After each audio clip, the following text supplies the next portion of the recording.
La tutela giuridica delle lingue furlane si fonda su plui normis, di livello internazionale, statale e regionale.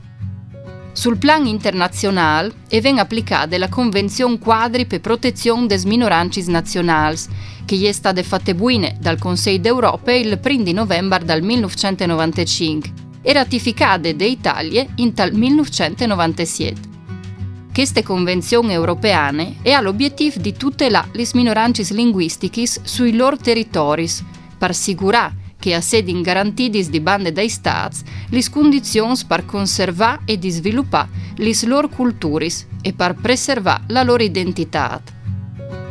A livello statale si applica prima di tutto la Costituzione del Stato italiano, dove l'articolo 6 stabilisce che la Repubblica tutela con norme di queste le minoranze linguistiche. Per mettere in valore questo principio fondamentale della Costituzione, il Parlamento italiano ha fatto buine dal 1999 una legge di queste, la 442, che si applica anche alle lingue furlane. Questa legge chiappe dentro una disciplina specifica sull'insegnamento delle lingue minoritarie a scuole e prevede il diritto di doprare queste lingue in tutte le amministrazioni pubbliche dentro del territorio delimitato. Sono un'evore importanti anche le norme sulla programmazione di radio-televisione pubbliche, anche se al momento sono applicate dome in parte. Con riferimento alle normative regionali, per le lingue furlane esistono due leggi, la legge regionale numero 15 del 1996 e la legge regionale numero 29 del 2007.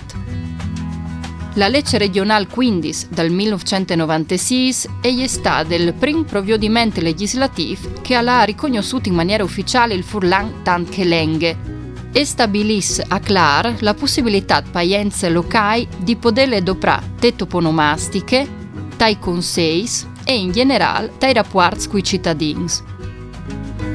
Con di più ha delineati i primi interventi dai settori di istruzione pubblica e dal sistema radiotelevisivo. Queste leggi ha anche individuato un organismo di politiche linguistiche fatto di queste, l'Osservatorio per lingue per culture furlanis, sostituita al 2005 di un'agenzia autonome, l'Agenzia regionale per lingue furlane, ARLEF. La legge regionale 29 dal 2007 è stata fatta buine per superare certi limiti della legge 15 e per infortire anche in modi plui la tutela e la promozione delle lingue furlane sulla fonte des disposizioni attuative dal Statuto di Autonomia delle Regioni. Da questo atto legislativo, per prime volte, il furlan al ben definito tanto lingue proprie dal Friuli. Tra i contenuti principali della legge è il rafforzamento dell'insegnamento delle lingue furlane a scuole, la certificazione linguistica e l'organizzazione delle pianificazioni linguistiche.